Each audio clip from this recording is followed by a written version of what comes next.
America's cultural fascists hijacked the country and elevated its worst people, which demonstrably it did. Eddie Scarry joins us tonight. Eddie, thanks so much for coming on. So you've spent a lot of time thinking about this mindset. Here we are facing what could become a pandemic. Thousands have died, and yet a certain segment of well-educated America is more concerned that people might say insensitive things. Explain the mindset behind that.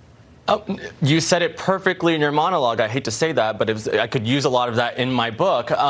Yes, they care more about ideology than they care about the actual, what's actually happening. Yes, it turns out most people in America, even the Chinese, don't want the commie cough. But all we're hearing nowadays is about who's the privileged and who's the victim. Well, in this case, it's supposed to be the victims are everyone else who's spreading this disease. Where it's coming from China, obviously. But we're the privileged, so we're just supposed to accept it. We're just supposed to be okay with what's going on. And yes, that's a big dynamic I talk about in my book, Privileged Victims, but this is perpetuated entirely by the national media. But this, and I think everything you said is absolutely true. I'm just a little bit surprised to see it's still in effect now when we're facing a question of life and death, and that's not an overstatement. I mean, this is the time to act to protect the country, but this attitude is so deep, it's so ingrained, it's so reflexive that they can't? Are you surprised by that?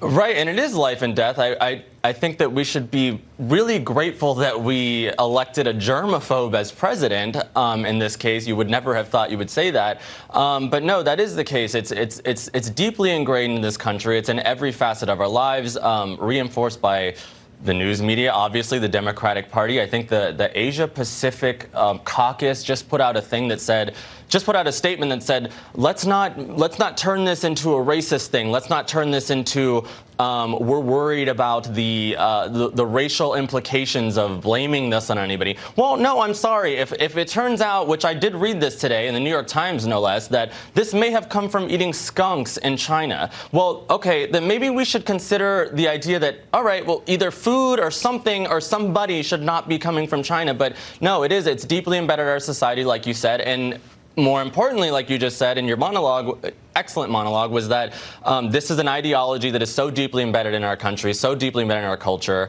that I don't know. I don't know if there's any way out of it. But again, I hope that President Trump does what he promised, which is to put the country over the fact that, yes, he might be called a racist, but maybe do the right thing. Yeah. And by the way, it's not a racist country. Most Americans are really kind people. I mean, it's demonstrable. That's why our immigration rate's so high. I mean, they're not racists, actually.